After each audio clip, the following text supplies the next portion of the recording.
Amin, amin, amin. Tepuk tangan bagi Tuhan. Silakan duduk Bapak Ibu yang terkasih. Shalom. Bagaimana kabarnya hari ini? Luar biasa. Iya, hari ini saudara saya masih berbicara tentang mengucap syukur di dalam hidup kita. Seringkali ini adalah hal yang biasa, tetapi itu dampaknya dan kuasanya itu luar biasa. Ya, saya berjumpa dengan orang dan dia berkata, "Bu, saya ini sudah lama loh tidak bersyukur. Padahal setiap minggu ke gereja loh. Tapi nggak bersyukur dengan hidupnya." Siapa yang sudah lama tidak bersyukur? Nggak usah angkat tangan. Nanti saya baptis ulang kalau angkat tangan. Rendam berapa lama? 5 menit. Biar buka mata langsung di rumah Bapa di sorga ya. Sering kali kita ini sebagai orang percaya, kita beribadah, kita pelayanan, tapi kita lupa bersyukur. Ya, karena tanpa ucapan syukur, semua yang kita lakukan itu tidak berkenan pada Tuhan. Ya, betapa pentingnya ucapan syukur, saudara. Bangsa Israel ketika mereka dibawa keluar dari perbudakan di Mesir, itu kalau mereka berjalan kaki, itu kira-kira hanya 10 hari. Ya, siapa yang sudah pernah ke Israel, ya, coba jalan dari Mesir sampai ke tanah perjanjian. Itu kalau jalan kaki hanya 10 hari, seperti yang tercatat ketika saudara-saudara Yusuf itu dari tanah Kanaan mereka menuju ke Israel untuk ke Mesir ketemu dengan Yusuf itu 10 hari perjalanan, berjalan kaki.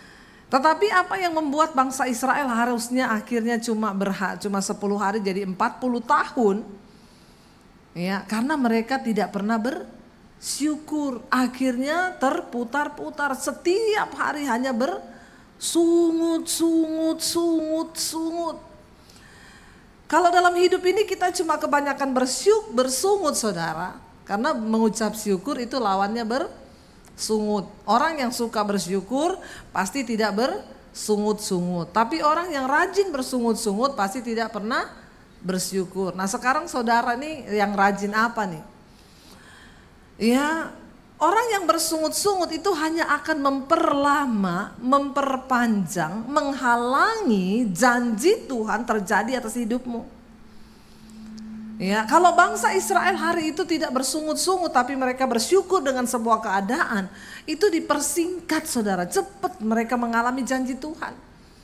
Tapi apa yang membuat mereka akhirnya lama, bahkan terputar selama 40 tahun, dan kita tahu bersama, ya, satu generasi dibunuh oleh Tuhan di padang gurun loh.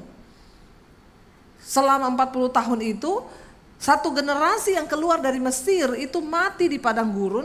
Hanya orang-orang yang dilahirkan di padang gurun itu yang berumur 20 tahun ke bawah itu yang boleh masuk ke tanah perjanjian. Artinya apa? Tuhan mau menghabiskan satu generasi ini yang hidupnya itu penuh dengan sungut-sungut. Ketika mereka di jalan tidak makan daging, mereka marah-marah sama Musa. Musa, kenapa kita ini engkau bawa ke padang gurun? Dulu di Mesir walaupun kita jadi budak, kita makan daging terus, makanan enak. Ya, mending kita pulang saja ke Mesir. Orang yang cenderung bersungut itu susah menerima keadaan yang sulit. Tapi orang yang bersyukur, tadi pagi saya sampaikan, syukur bisa membuat kutuk diubah menjadi berkat. Yang pahit itu bisa menjadi manis. Dan dengan ucapan syukur engkau itu mempercepat proses hidupmu. Dan ucapan syukur itu mempercepat janji Tuhan terjadi dalam hidup kita. Karena cepat atau lambatnya proses itu tergantung dari responmu. Ya, dibunuh sama Tuhan di padang gurun satu generasi. Hanya yang lahir di situ yang berumur 20 tahun ke bawah. Itu yang boleh masuk loh ke tanah perjanjian. Saudara, bukankah hidup kita itu diumpamakan seperti bangsa Israel? Perjalanan mereka dari perbudakan menuju ke tanah perjanjian, itulah gambaran hidup kita orang percaya. Kalau kita ini cuma sibuk bersungut, tidak menerima keadaan, banyak hal yang terjadi tidak sesuai dengan yang kita mau. Tadi pagi saya sampaikan, hidup ini bukan bicara soal apa yang kita mau, tapi apa yang Tuhan mau. Amin. Ketika kita mencoba melakukan apa yang Tuhan mau, enak atau tidak, mau atau tidak, manis atau pahit, jalani itu, maka prosesmu cepat. Ya, tapi kalau kita marah dan bersungut-sungut tidak terima, ya engkau akan lama, saudara. Bangsa Israel itu gitu, setiap kali menghadapi masalah di padang gurun, mereka bersungut, marah sama Musa. Kami mau kembali aja ke Mesir. Bagi Tuhan, membawa bangsa ini keluar dari tanah perbudakan menuju tanah perjanjian itu cepat.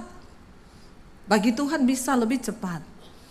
Tapi yang menjadi sulit adalah mengeluarkan Mesir dari otak dan perilakunya bangsa Israel, itu yang susah. Karena itu keputusan mereka. Makanya setiap kali ada masalah bersungut pengen balik ke Mesir. Setiap ada masalah pengen balik ke Mesir. Bapak Ibu, mari kita melakukan apa yang Tuhan mau untuk kita lakukan. Ya, bukan apa yang kita mau untuk kita lakukan. Sebab keberhasilan seorang percaya di dunia ini adalah ketika engkau mencapai apa yang Tuhan inginkan di dalam hidupmu, bukan apa yang kita inginkan di dalam hidup kita. Katakan amin. Sekalipun berat, kalau itu yang Tuhan inginkan, ya, terima aja, mengucap syukur saja. Ya, karena segala sesuatu yang terjadi itu pasti mendatangkan kebaikan bagi hidup kita. Tadi pagi saya sampaikan Yusuf, kenapa dia bisa mengampuni keluarganya. Waktu mereka tahu Yusuf sudah jadi Perdana Menteri di Mesir, mereka takut, mereka berpikir kita pasti dibunuh sama Yusuf karena kita sudah membuang dia. Tapi Yusuf adalah seorang yang mengerti rencana Tuhan. Dia tahu kehendak Tuhan, dia bersyukur dengan segala yang terjadi.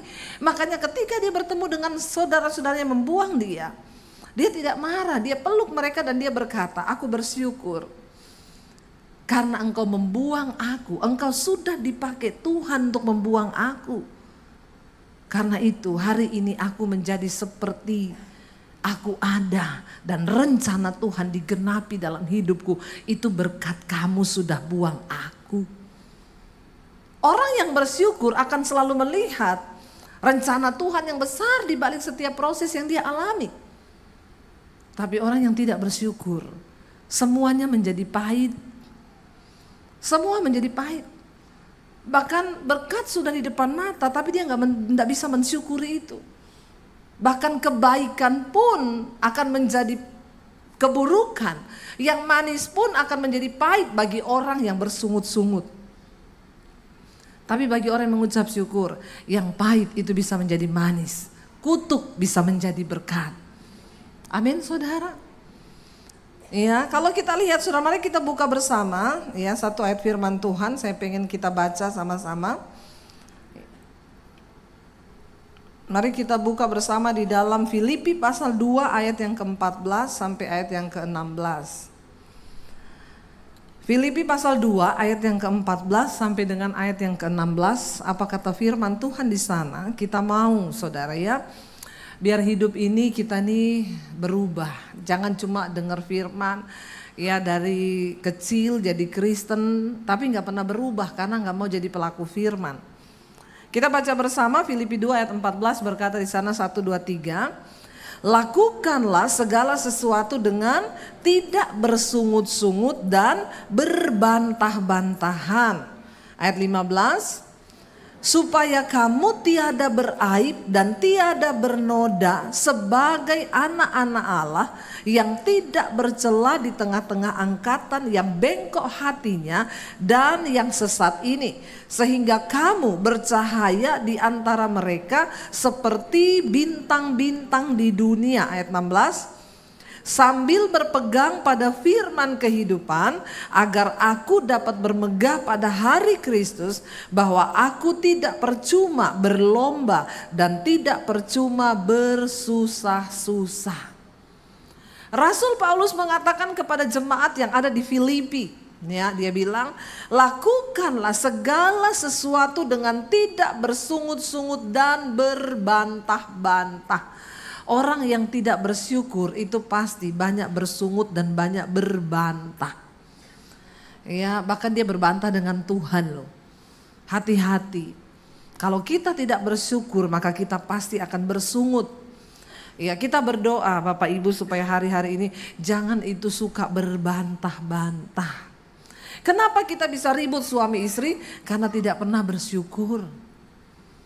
Ya, kenapa kita tidak mengalami mujizat Tuhan? Karena nggak bersyukur. Saya saudara waktu itu, ya saya dengan suami kita waktu itu lagi bangun studio di tengah-tengah masa pandemi. Lalu saya bilang sama suami, ya sudah cari pemborong. Akhirnya dia dapat temennya dia. Dan akhirnya ya kita membangun saudara. Di tengah perjalanan singkat cerita pokoknya uang saya itu sekitar 300 juta. Itu dibawa sama pemborongnya. Kira-kira ya kalau kita mengalami begitu. Yang pertama itu bersyukur atau bersungut. Jujur, gak usah sok rohani. Kita diperlakukan begitu, kita bersyukur atau bersungut? Ya, bersungut ya. Saya pun juga begitu. Ya, pendeta juga manusia. Saya salahin suami. Makanya kamu tuh kenapa pilih orang nggak ini gini. Saya WA orangnya. Balikin uang saya 300 juta. Mana nota-nota semua pembelian? Jawabannya nota hilang semua, enggak ada satu nota pun, hilang semua. Itu nota rapture. Saya marah saudara. Balikin ya, pokoknya saya nggak mau tahu ya. Ya uang saya gini-gini, saya bilang sama suami. Ya udah, kalau kita begini, ya udah kita selesaikan secara hukum aja. Kita punya banyak lah teman-teman polisi, biar dia kapok. Kira-kira kalau kita bersungut, kita marah, kita berbantah-bantah, itu yang ada damai sejahtera atau apa saudara? Sementara Alkitab berkata, Roma 14 ayat 17, hal kerajaan sorga itu bukan soal makanan, minuman, bukan soal harta, kekayaan, tapi soal kebenaran, damai sejahtera dan sukacita. Nah kalau orang berbantah-bantah, bersungut-sungut itu ada damai sejahtera enggak? Enggak ada kebenaran, apalagi sukacita. No, berarti kerajaan sorga itu kebenaran, damai sejahtera, sukacita. Lawannya kerajaan sorga itu kerajaan setan, neraka. Itu artinya apa? Dosa, marah-marah, sungut-sungut, berantem itu. Jadi nggak usah bingung kalau saudara mau mengukur aku ini kira-kira berkenan sama Tuhan nggak ya? Kalau dalam hidupmu tiap hari yang banyak itu berantem, bersungut-sungut, Anda sudah dipastikan berada dalam kerajaan setan. Bilang amin dong. Kok nggak ada amin? Ya, ini kan saya cuma puter aja. Kerajaan Allah itu kebenaran, damai sejahtera, sukacita. Kita mau ukur nih, kita nih berada dalam kerajaan Allah atau kerajaan setan? Kalau kita hidup dalam kebenaran, ada damai sejahtera, ada sukacita, maka hidupmu itu berarti aman. Engkau ada dalam perkenanan Tuhan. Di rumah, di pekerjaan, dimanapun ada kebenaran, damai sejahtera, sukacita, aman. Tuhan besertamu. Tapi walaupun engkau pelayanan, pendeta sekalipun, kalau tiap hari yang ada itu dosa, marah-marah, ya tidak damai, tidak sukacita, berantem, berbantah-bantah, bersungut-sungut, sudah dipastikan bahwa hidupmu itu dalam kerajaan setan. Walaupun, tapi saya Kristen loh Bu, saya pelayanan. Enggak peduli, engkau miliknya setan, bukan miliknya Tuhan. Enggak usah tanya pendeta lagi. Karena itu Alkitab yang ngomong. Nah waktu itu saya marah-marah, saya sungut-sungut, saya bilang balikin uang saya ya. Tiap hari saya darah tinggi saudara. Nah kalau kita marah, berbantah-bantah, bersungut-sungut, kira-kira bisa doa enggak? Enggak bisa, nyanyi aja enggak bisa saudara. Ya mau nyanyi aja mulut ini berat. Akhirnya darah tinggi, ya marah-marah, badan sakit semua. Hormon kortisol naik, darah mengental, bahkan jadi hitam tuh darah. Coba kalau saudara lagi stres, periksa ambil darah, darahmu hitam, kental. Bentar lagi diabetes, serangan jantung. Bilang amin bapak-bapak. Ini kok khotbahnya gak enak banget ya. Ya gak apa-apa, kita ngomong gak enak aja ya. Biar kita nih tobat, diomongin gak enak aja pada gak tobat. Apalagi yang enak-enak terus saudara. Ya jadi saya itu damai sejahtera hilang, satu saat tuh saya ditegur sama Roh Kudus loh. Kamu itu loh hamba Tuhan. Tiap hari bersungut-sungut, berbantah-bantah gara-gara uang 300 juta. Saya bilang, Tuhan sorry ya, 300 juta tuh banyak buat beli kerupuk dapat 1 RT. Banyak gak buat saudara 300 juta, banyak gak? Gak banyak ya? Orang-orang kaya semua sini ya. Buat saya tuh uang banyak loh saudara, 300 juta. Satu kali saya bertanya, iya Tuhan, saya tahu saya ini sudah kehilangan damai sejahtera, saya berbantah, saya bersungut, saya ini, aduh pokoknya tapi Tuhan bagaimana ya? Lalu saya bertanya, kenapa Tuhan izinkan ini terjadi? Ini uang saya pakai buat bangun studio loh Tuhan. Dan ini uang banyak loh. Lalu Roh Kudus tuh ngomong di hati saya, kamu kalau ada orang ditipu, lalu konseling sama kamu,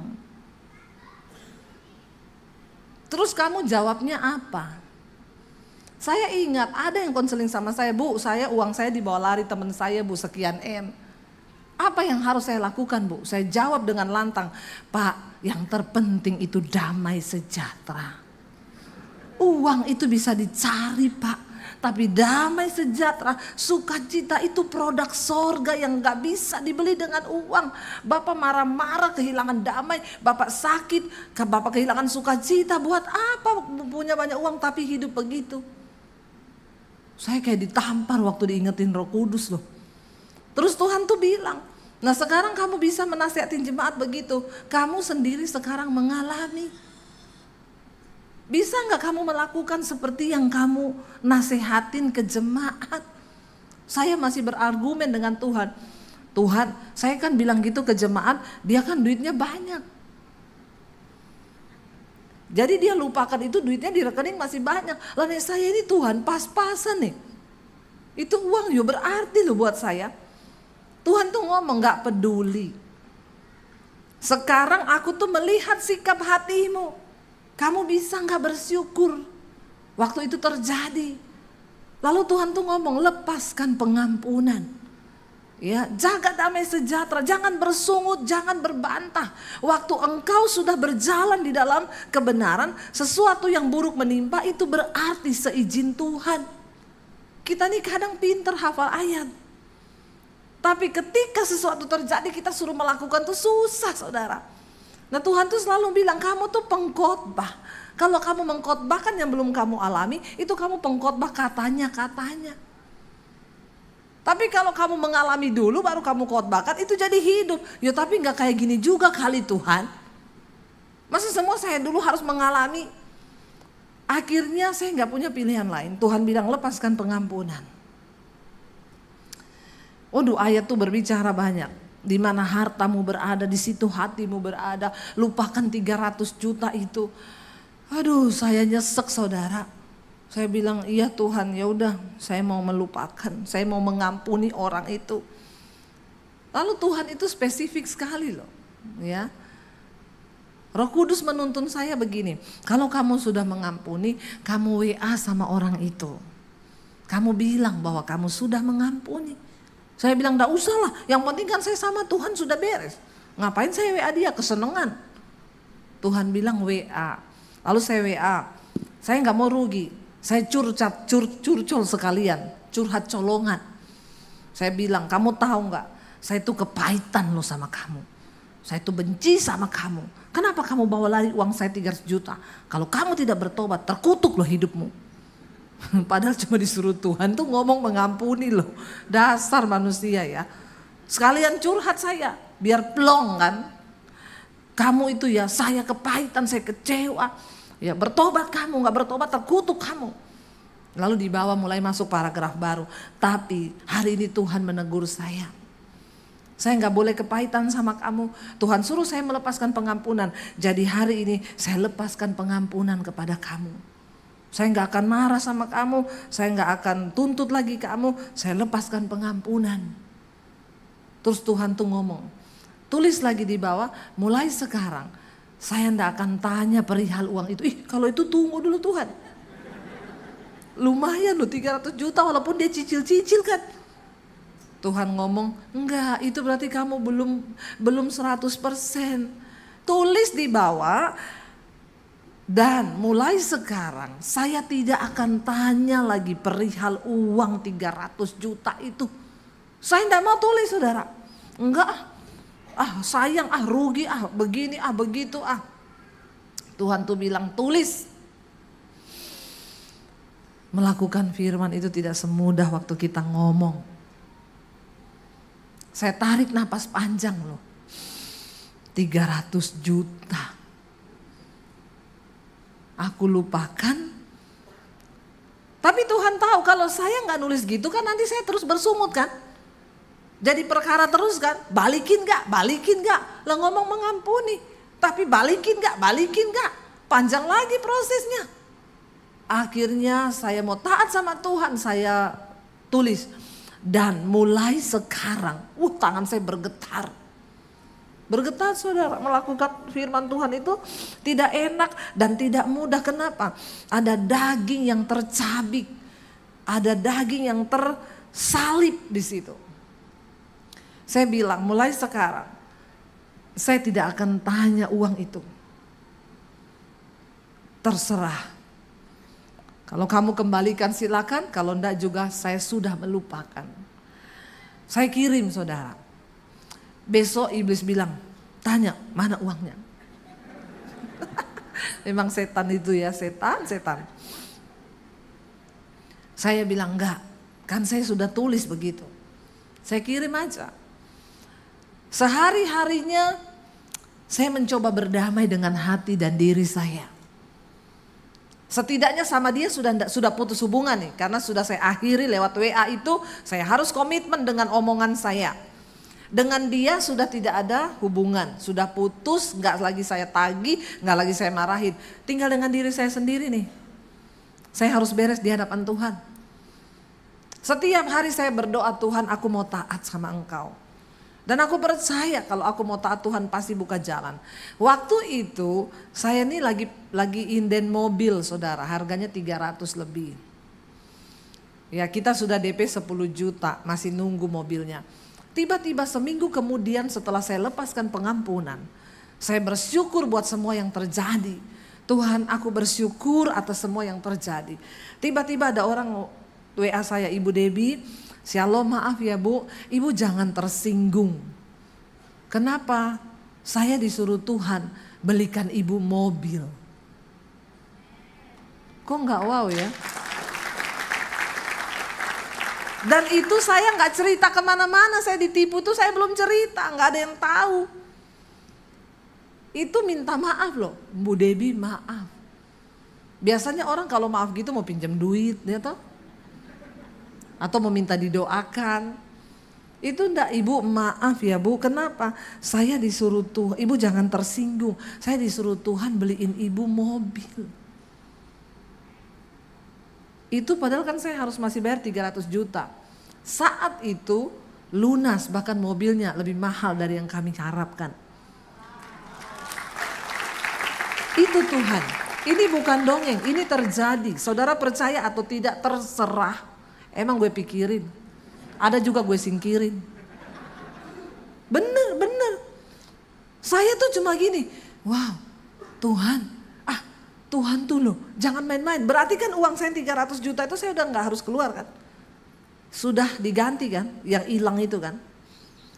Gak sampai di situ Tuhan. Berapa minggu kemudian ada orang WA saya, Bu Debbie terima kasih. Saya dijamah Tuhan lewat khotbah Ibu. Saya ini orang Katolik Bu. Saya dengar khotbahnya Ibu, saya dijamah Tuhan, saya menangis di kamar saya Bu. Ya, saya tinggalkan dosa, saya dipulihkan Tuhan. Dan Ibu, Tuhan suruh saya telepon Ibu ini. Ibu harus tetap syuting dan harus tetap membagikan firman di YouTube. Karena banyak orang yang diberkati, saya pun mengalami itu. Jadi Bu, studio Ibu harus bagus. Saya mau menabur buat studio Ibu, apa yang lagi Ibu butuhkan? Saya jawab, oh iya memang saya sekarang lagi bangun studio. Saya sudah beli tanah, tinggal dibangun dan semua sudah berjalan. Bu, please berapa habisnya pembangunan studio itu? Saya bilang nggak usah karena kita ini bayarnya juga nyicil, tidak langsung ke tukang. Saya sesuai pengerjaan berapa yang habis itu yang saya bayar. Dia ngotot, Bu please ya fotoin proposalnya Ibu yang ke tukang. Dalam hati saya ngomong gini, tak fotoin bener, klenger kau.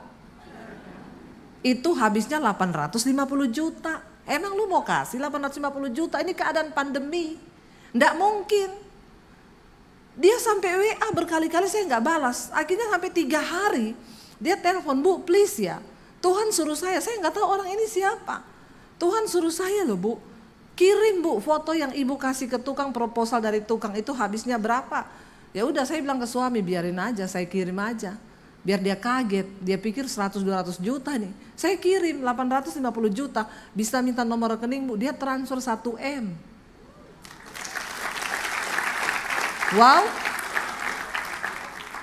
Saudara lihat cara kerja Tuhan. Kalau saya bersungut terus dan menuntut orang itu balikin uang saya yang 300 juta. Saya yakin saya tidak akan melihat mujizat itu. Ketaatan. Kenapa bangsa Israel Tuhan terus berbicara taat. Taat, dengar perintah Tuhan. Jangan bersungut, jangan saling menyalahkan, tidak usah berbantah, dengar perintah Tuhan. Saudara tahu 40 tahun bangsa Israel berputar di padang gurun itu bukan 40 tahun setelah mereka keluar terus 40 tahun terputar-putar, enggak. Ya, mereka berjalan sudah mendekati tanah Kanaan, besok sudah mau masuk. Lalu Musa mengirim 12 orang pengintai. 10 orang membawa kabar busuk kata firman Tuhan. Yosua dan Kaleb membawa kabar baik. Yang 12 bersungut-sungut.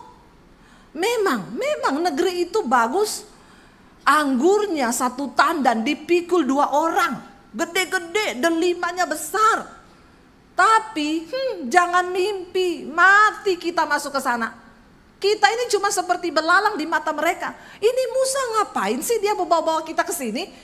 Dan hari itu juga bangsa itu yang 10 orang mempengaruhi yang lain dan berkata, kita turunkan Musa, kita angkat pemimpin baru dan kita balik lagi ke Mesir.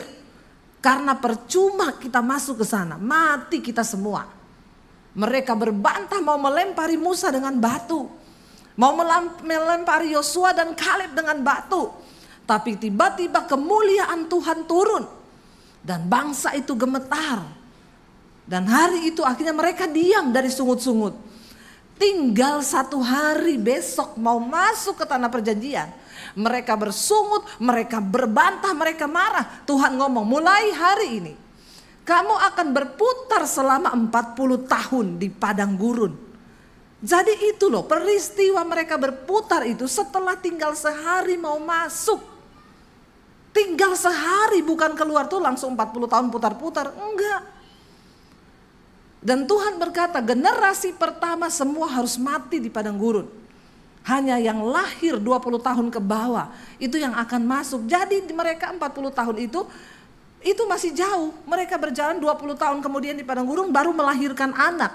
Nah anak-anak yang dilahirkan di dalam ajaran Musa, ketaatan itu yang dipilih Tuhan masuk. Dan hanya Yosua dan Kaleb yang melihat tanah itu dari generasi yang tersisa.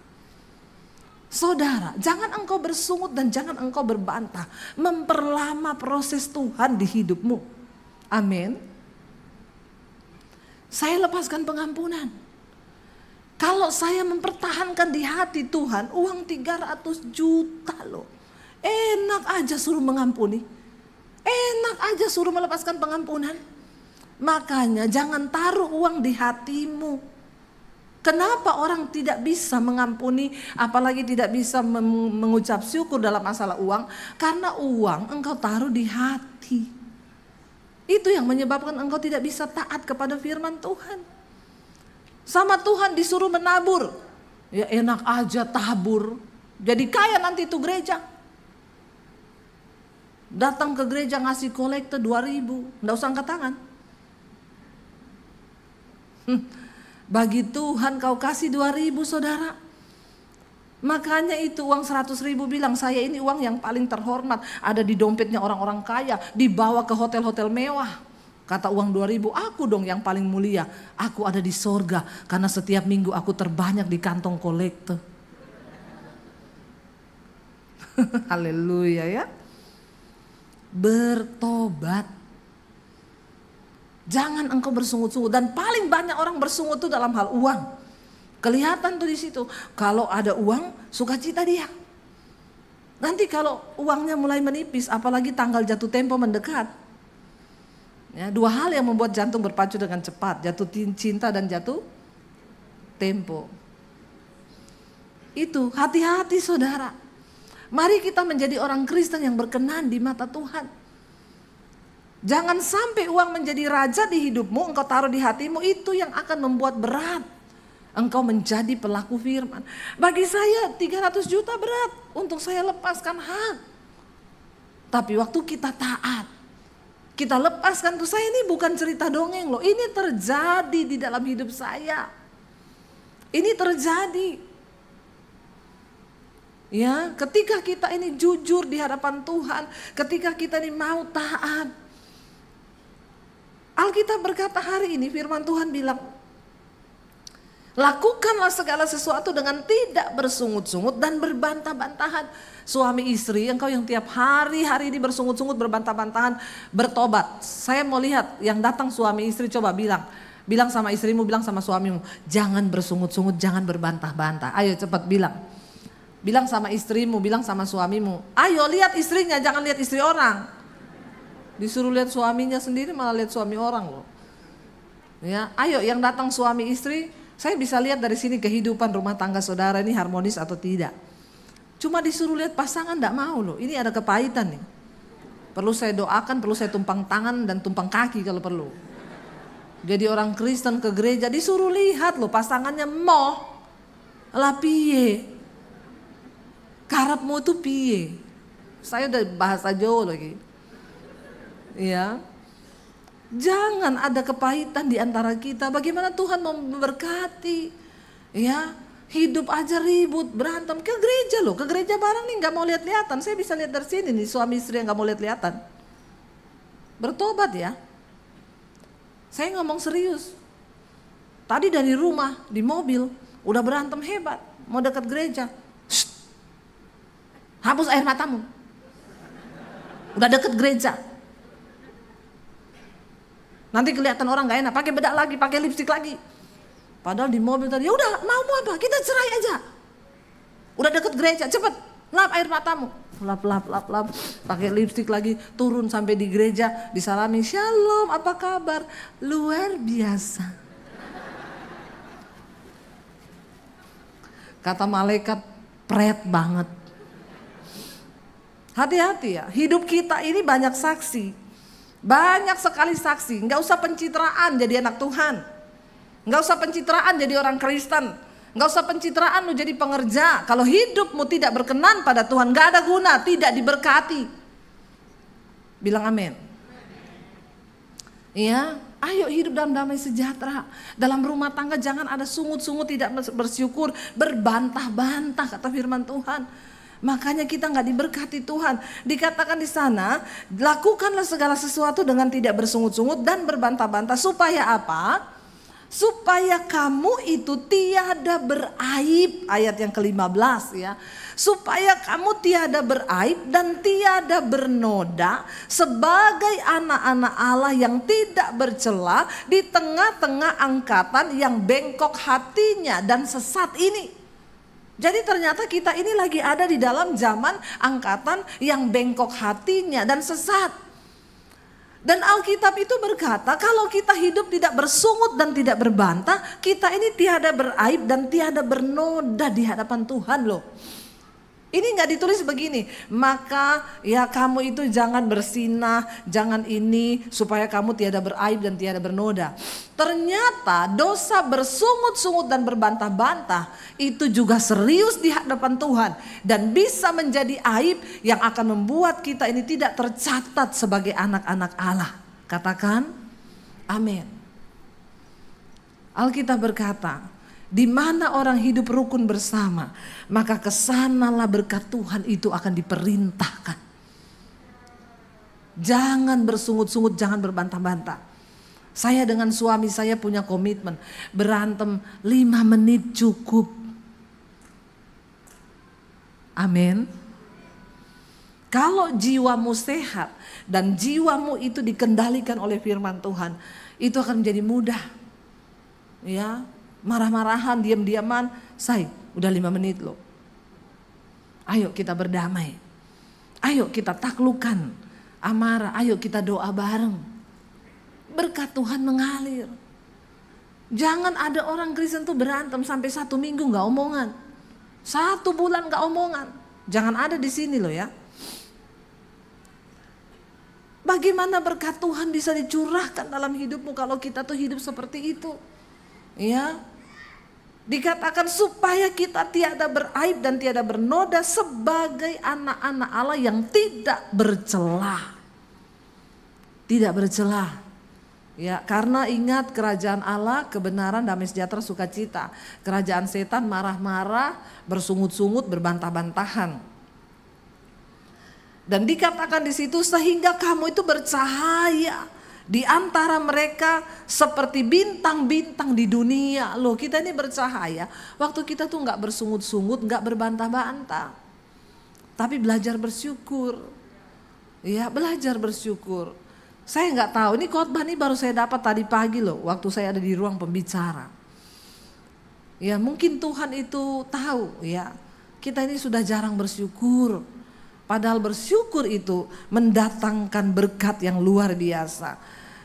Kita lihat bersama 1 Tesalonika pasal yang ke-5 ayat yang ke-18. Kita baca sama-sama saudara.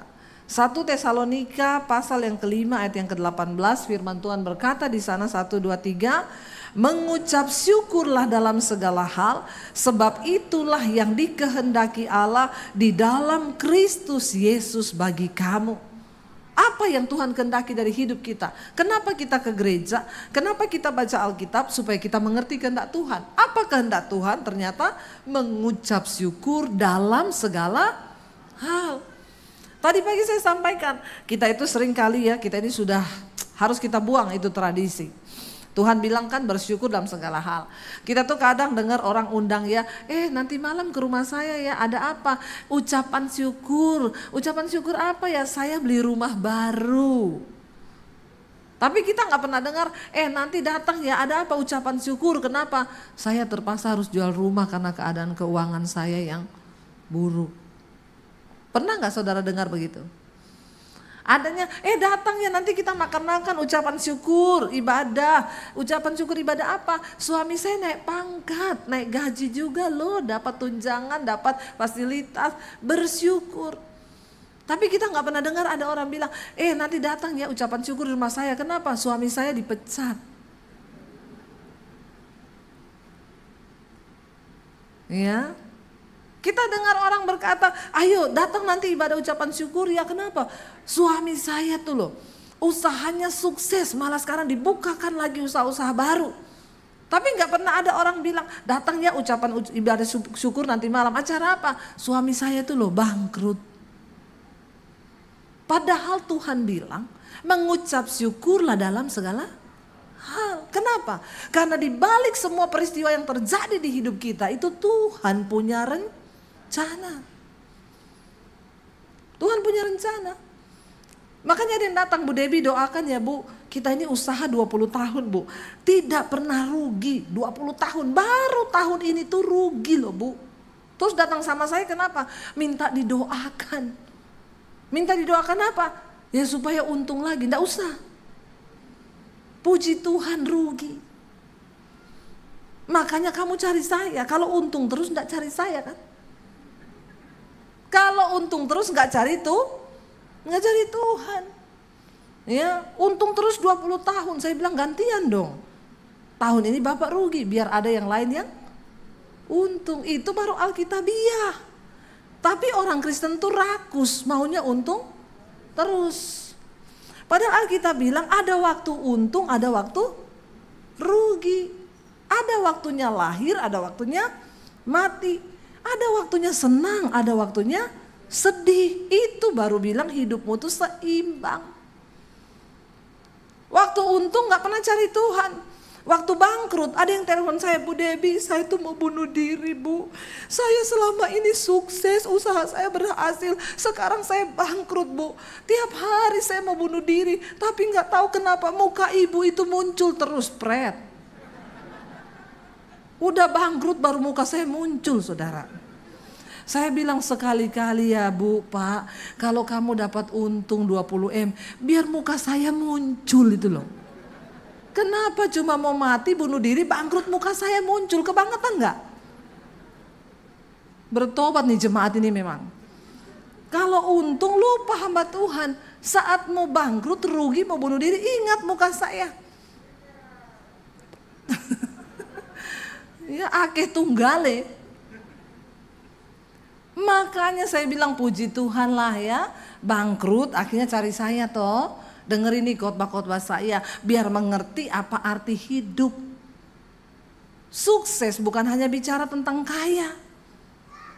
Banyak orang itu cari uang sampai stres.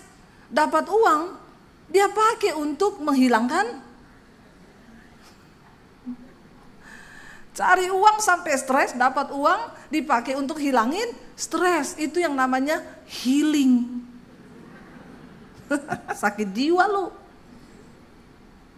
Jiwanya aman, dia cari uang sampai stres, sampai depresi. Dapat uang, mau healing dulu. Kenapa lu selama ini sakit jiwa?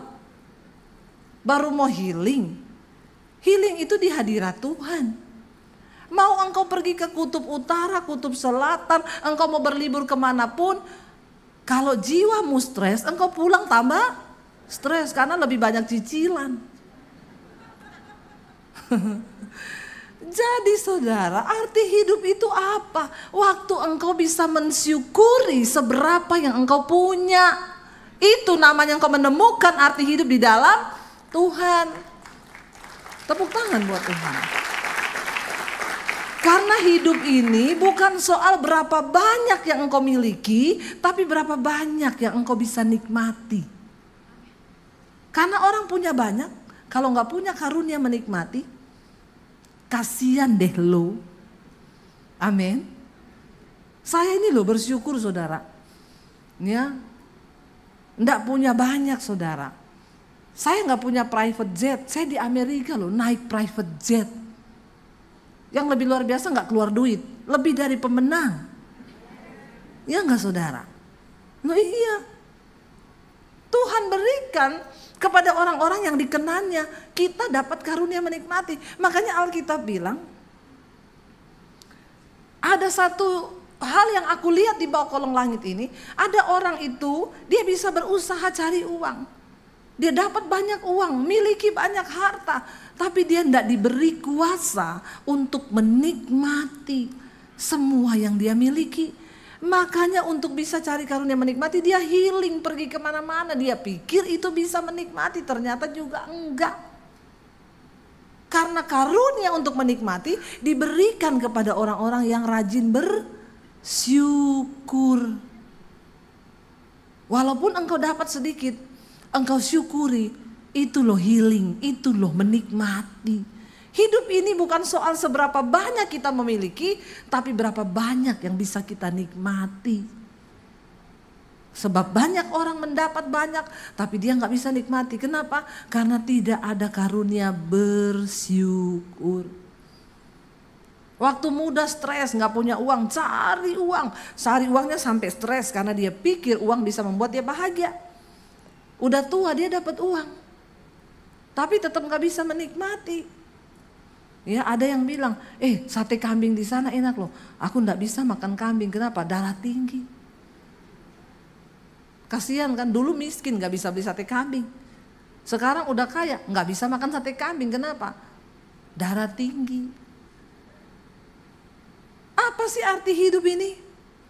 Ya, saya bersyukur sekarang. Saya kalau lagi drop cari duren, cari sate kambing, itu obat saya. Saudara, arti hidupmu itu apa? Bukan soal berapa yang kau miliki, tapi berapa yang kau nikmati. Makanya mengucap syukurlah dalam segala hal. Bukan cuma yang baik, yang tidak baik pun ketika engkau syukuri. Kayak saya tadi, Daripada saya terus berbantah-bantah, mana uang saya, balikin 300 juta, balikin. Saya tidak akan pernah melihat mujizat yang besar di balik itu kalau saya tidak melepaskan pengampunan dan belajar bersyukur untuk semua yang terjadi. Karena itu Bapak Ibu, ya saya berdoa supaya kita semua menjadi orang-orang yang bersyukur. Saya nggak tahu kenapa Tuhan taruh ini di jemaat ini pada hari ini. Ya, jangan hanya engkau rajin ke gereja, jangan hanya engkau rajin apapun yang kelihatannya sebagai rohani, tapi rajin-rajinlah bersyukur. Karena itu yang dikehendaki Bapa dalam hidup kita. Saya undang para imam musik maju ke depan. Mari, biar hari ini kita mau bilang, Tuhan, kami mau melakukan apa yang berkenan di hati Tuhan. Kami mau Tuhan untuk mendapatkan perkenanan Tuhan itu lewat apa? Lewat ucapan syukur kami. Sekalipun hari ini engkau sedang ada dalam keadaan yang tidak baik. Mungkin usahamu lagi tidak baik. Mungkin rumah tanggamu lagi tidak baik. Mungkin engkau sedang ada dalam masalah yang besar. Waktu engkau mengangkat tangan dan berkata, ku mau selalu bersyukur Tuhan. Kami mau selalu bersyukur. Itu kemenangan dan itulah menikmati. Itulah kebahagiaan hidupmu. Mari bangkit berdiri bersama. Angkat tanganmu di hadapan Tuhan, katakan musik saja. Mari tundukkan kepalamu dalam hadirat Tuhan. Firman Tuhan berkata, persembahkanlah syukur sebagai korban yang berkenan di hadapan Tuhan. Saat keadaanmu tidak baik dan engkau berkata, aku bersyukur Tuhan, itu menjadi korban yang berkenan di hadapan Tuhan. Hari ini datang di hadapan Tuhan, rendahkan dirimu dan bilang, Tuhan, aku bersyukur. Syukuri keadaanmu, syukuri hidupmu hari ini, syukuri bisnismu, syukuri keluargamu, syukuri kesehatanmu. Jangan engkau terus menuntut Tuhan, jangan engkau terus ingin memiliki sesuatu yang engkau tidak miliki, tapi nikmati apa yang sudah Tuhan beri hari ini di dalam hidupmu dan bersyukurlah. Bilang terima kasih Tuhan, ampuni kalau kami ini jarang bersyukur. Hari ini kami mau bersyukur untuk kesehatan, untuk kekuatan yang Tuhan beri. Kami tidak berada di rumah sakit hari ini, kami bersyukur. Bahkan mungkin kami yang sedang ada di rumah sakit pun, kami juga mau bersyukur Tuhan baik. Dalam segala hal kami mau bilang, Tuhan baik, Engkau baik bagi kami Tuhan. Syukuri hidupmu hari ini saudara.